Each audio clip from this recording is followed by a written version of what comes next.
people when they're children think, oh, I want to be a lawyer, that's something that I want to achieve, but it's actually extremely difficult and a hard work process. And is that something, you're talking about justice now, but when you were a child, did you think, what, I really want to be part of the world that's going to help other people? I did not grow up wanting to be a lawyer. I actually grew up, part of my personal story is that I experienced a lot of injustice. And I've always been somebody who's very motivated by right and wrong. And so the ethics of people's behavior probably would have lent themselves, for me, more naturally to possibly a psychology degree. But I'm very interested in the way that people think and what matters to them and how they relate to one another. And I think for me, I'm very logical. And so I kind of ended up in law after a philosophy degree, doing a lot of analysis and trying to figure out, okay, how could I make a career and make something of myself so I can, pay my rent and have a future. But I think when you want to become a barrister, you get asked a lot about right and wrong and about what your motivations are. And I think because I was disconnected emotionally, I defaulted to problem solving. But if I had been able to be healed and whole, and I suppose recovered from my family of origin, I would have then been able to take it one step further, connecting to the emotional and saying, no, I'm really motivated by helping people achieve justice.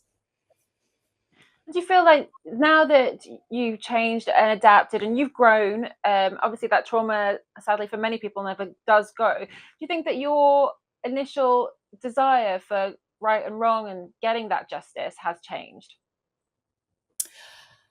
I think I'm much more empathetic and nuanced about it. I think when you train as a lawyer, you are encouraged to see things in black and white terms, and emotions don't work that way.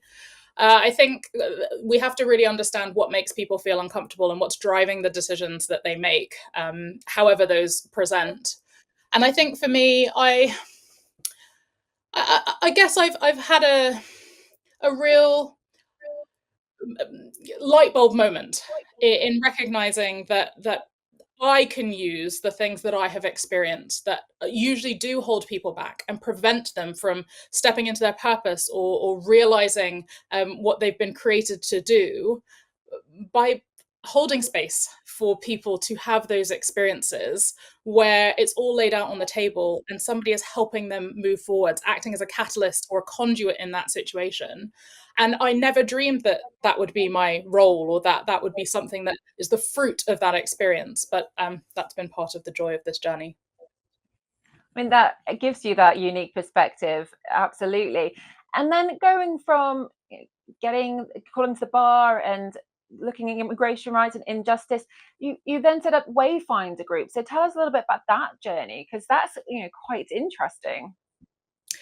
Yes, the Wayfinders group has been a great privilege. And I think, again, coming back to family of origin, when you're not able to achieve reconciliation or where you desperately want people to change, but that is unfulfilled, what does justice look like in that situation? So I set up the Wayfinders group in 2023.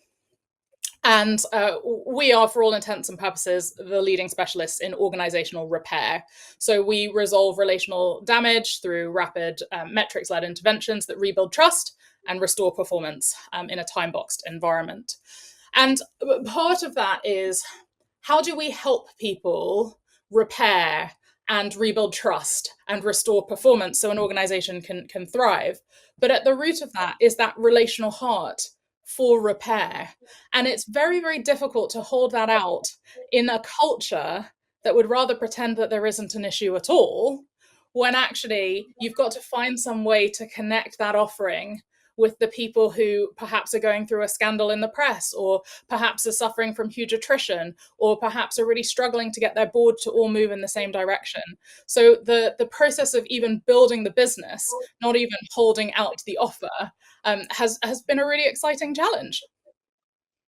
I mean, you are a true problem solver. That's part of your nature.